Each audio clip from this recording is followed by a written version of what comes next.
Stratford-upon-Avon, famous for the birthplace of William Shakespeare and generally being a nice place to visit. But which Avon is it upon exactly? Is it this one? Or this one? Or one of these? How about these? If you're up on your geography, you'll know it's in England, and any Englishman worth their salt knows it's this one here in Warwickshire. But why are there so many in the first place? How can we tell them apart? And was it laziness that led to so many rivers having the same name? You only have to type River Avon into Wikipedia to find a long list of potential matches, many of which are found outside the UK. If we assume that rivers and places in former British colonies are simply named after significant locations in the British Isles, that still leaves 7 rivers in England, 3 in Scotland, and, well, we'll come back to Wales in a little while. Some of these Avons are differentiated by adding modifying names of size or location, such as the Bristol Avon or the Little Avon, and some have alternative names like the Own for the River Avon in Devon. This helps to identify which one we're talking about in some cases, but this still doesn't help us understand the duplication. To do this, we must consider the evolution of languages in the British Isles. The first Indo-European languages spoken on the islands belong to the Celtic branch, several descendants of which are now extinct. Of these insular Celtic languages, spoken on the British Isles as opposed to on continental Europe, 2 distinct sub-branches were formed: Goidelic languages, being spoken initially in Ireland and the Isle of Man, and later in Scotland, and Brythonic languages, spoken on the island of Great Britain. Celtic settlers often gave a generic name for rivers and streams. They were functional items, providing food, drinking and washing water, and in many cases transportation. As such, they were often referred to as the water, the stream, or the river.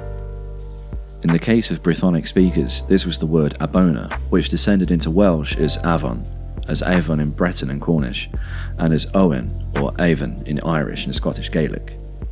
Since their parent language was once spoken all over Britain, the word Avon and its cognates have appeared all over the island too. This could also be related to the Spanish river Abonio, which may have used a similar root word from a continental Celtic language. This means that rivers like the Avon are tautological, meaning that 2 parts of its name, while sounding different, mean the same thing, in this case, making the name river. There are countless examples of tautological place names, and they usually occur when a name is taken from a language and combined with another. Laguna Lake, for example, means lake, having taken the word for lake from Spanish and combining it with the English word. Other examples include the Gulf of Bothnia, meaning the Gulf of Gulf, Kodiak Island, meaning island, and Bredon Hill, which actually has 3 parts that mean the same thing. This phenomenon exists in everyday language too, in phrases such as free gift, unexpected surprise, and added bonus.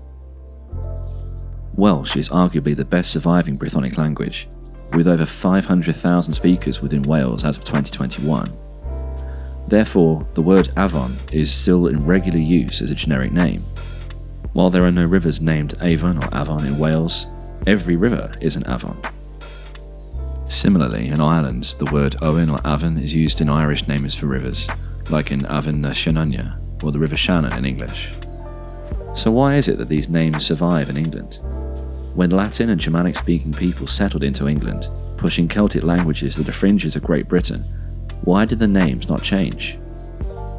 The theory goes that since rivers are a permanent fixture of the landscape that are only changed with great technological effort, the names too are more permanent. Unlike towns and forts that might get built, rebuilt, destroyed, expanded, or even abandoned, rivers are, for the large part, more immovable and less changeable. Therefore, a river that was always referred to as Avon kept its name, even if there were many others elsewhere. And not just Avon.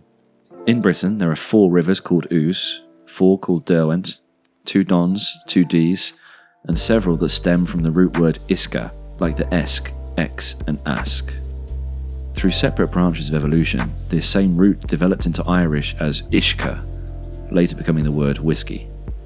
In Scotland, where Goidelic speakers crossed over from Ireland, many of the Brythonic roots remain in places where Pictish was spoken in its later years, like Aberdeen, where Aber means mouth or confluence. This is cognate with the Welsh place names Aberystwyth, Abergavenny, and Abertawe. So the reason why many British rivers have the same name is down to their Celtic origins, which often gave generic names for rivers as well as some modifying words like inver and aber for mouth. So why does this matter? Maybe it doesn't. Many wouldn't have even thought twice about it. After all, there are many towns and cities with the same names. Even our old friend Stratford could be confused with all the other Stratfords around. The naming of towns also deserves its own study, which we might get into another time. What it does do is serve as a present and modern reminder of the Celtic history of not just the modern Celtic nations, but modern day England too, as well as the movement of people and cultures around the British Isles.